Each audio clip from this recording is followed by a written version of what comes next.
How long did it take for the Earth to end? Other Ocean created their video game love letter to H.G. Wells' classic novel The War of the Worlds, complete with narration by Patrick Stewart.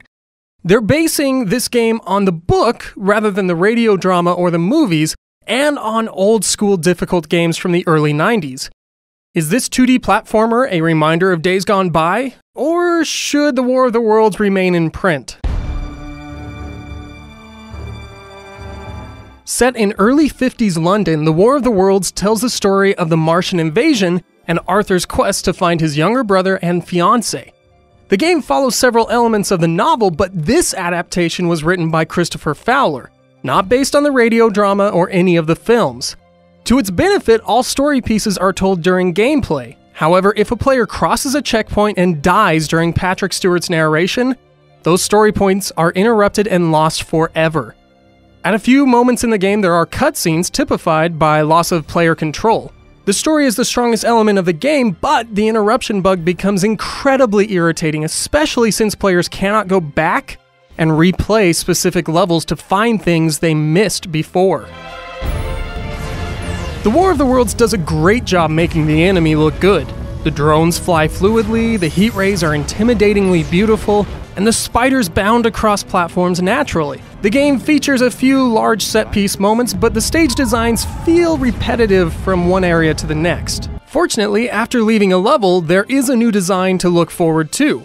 During one of the load screens, the game claims the players can go to London and walk in Arthur's footsteps. However, I doubt that Paddington Station is a burning railroad graveyard or that Hyde Park is littered with overturned tanks. Still, players can see that a lot of work was done on the design of this game. With so much work done on the Martians and the set pieces, it is a shame that the humans look so terrible. Arthur moves like a fat man on Lortab trying to escape a zombie apocalypse, sometimes stopping to catch his breath. Also, every human wears the same drab outfits. Now, this is meant to allow Arthur stand out, but he still gets lost in a crowd. More graphical work needed to be done on the heroes of the game.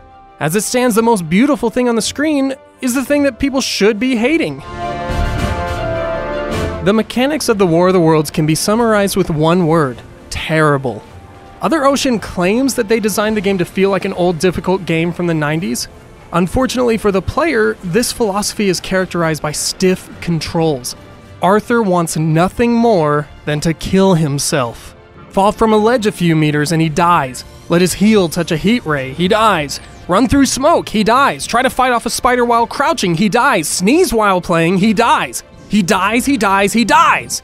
This feels cheap for 3 reasons. First, at the end of the rooftop stage, the last roof is a dead drop, and the next stage begins with That I could survive such a fall and stay ahead of that monster seemed incredible. Next, if a spider attacks while standing, Arthur can push him off.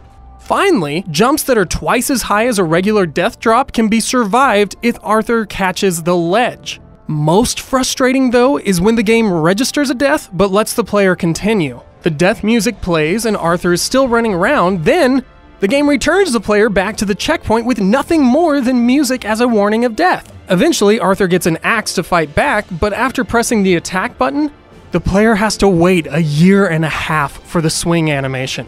All of H.G. Wells' novels can be read while waiting for Arthur to attack or break through a wall. Now, the fair bit of difficulty comes from the challenging puzzles and memorization. The game offers small hints for solving puzzles, but the player has to figure the rest out on his own. The player will die several times, and at its best, the player can learn from his mistakes and memorize where to jump, roll, or wait. Unfortunately, most deaths feel unfair because the controls are so clunky. When Other Ocean says that they wanted this game to be hard, that's really code for we ran out of money and didn't properly test this game before releasing it. Games are allowed to be hard, but this game is only hard because it is so broken.